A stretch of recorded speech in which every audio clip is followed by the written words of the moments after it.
आहार का कुप्रभाव। किसी नगर में एक भिखारिन एक गृहस्थी के यहाँ नित्य भीख मांगने जाती थी।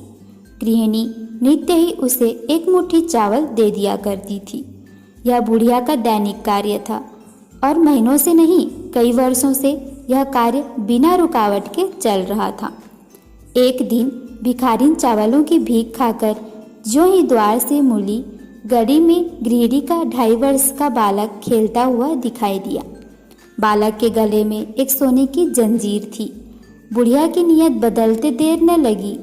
इधर उधर दृष्टि दौड़ाई, गली में कोई और दिखाई नहीं पड़ा। बुढ़िया ने बालक के गले से जंजीर ले ली और चलती बनी। घर पहुंची, अपनी भीख यथास्थान रखी और बैठ गई।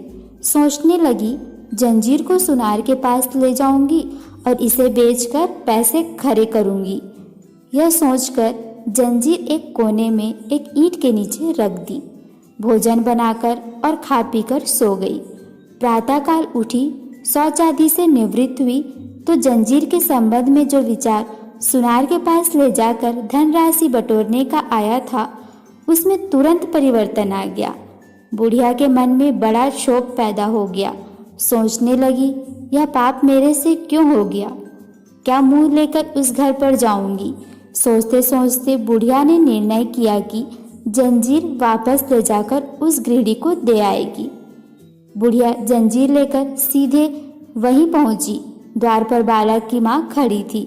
उसके पांव में गिरकर हाथ जोड़कर बोली, आप मेरे अन्नदाता हैं। वर्षों से मैं आपके अन्न पर पल रही हूँ। कल मुझसे बड़ा अपराध हो गया, क्षमा करें और बालक की यह जंजीर ले लें। जंजीर को हाथ में लेकर गृहिणी ने आश्चर्य से पूछा, क्या बात है? यह जंजीर तुम्हें कहाँ मिली? भिखारिन बोली, यह जंजीर मैंने बालक के गले से उतार ली थी, लेकिन अब मैं बहुत पछता रही हूँ कि ऐसा पाप मैं क्यों कर बैठी। गृहिणी बोली, नहीं, यह नहीं हो सकता। तुमने जंजीर नहीं निकाली। यह काम किसी और का है, तुम्हारा नहीं। तुम उस चोर को बचाने के लिए यह नाटक कर रही हो। नहीं बहन, मैं ही चोर हूँ। कल मेरी बुद्धि भ्रष्ट हो गई थी।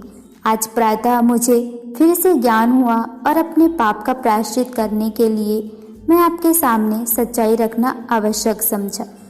भिखारिन ने उत्तर दिया। गृहिणी यह सुनकर अवाक रह गई। भिखारिन ने पूछा, क्षमा करें, क्या आप मुझे बताने की कृपा करेंगी कि कल जो चावल मुझे दिए थे वे कहाँ से मोल लिए गए हैं? गृहिणी ने अपने पति से पूछा तो पता लगा कि एक व्यक्ति कहीं से चावल लाया था और अमुक पुल के पास बहुत सस्ते दामों में बेच रहा था। हो सकता है वह चुरा कर लाया हो।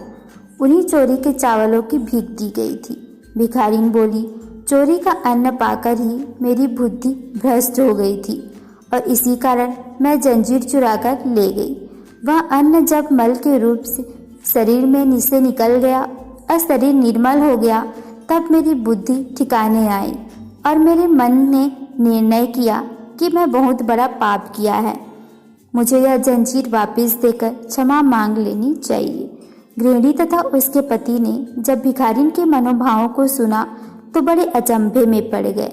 भिखारिन फिर बोली, चोरी के अन्न में से एक मुट्ठी भर चावल पाने से मेरी बुद्धि भ्रष्ट हो सकती है, तो वह सभी चावल खाकर आपके परिवार की क्या दशा होगी?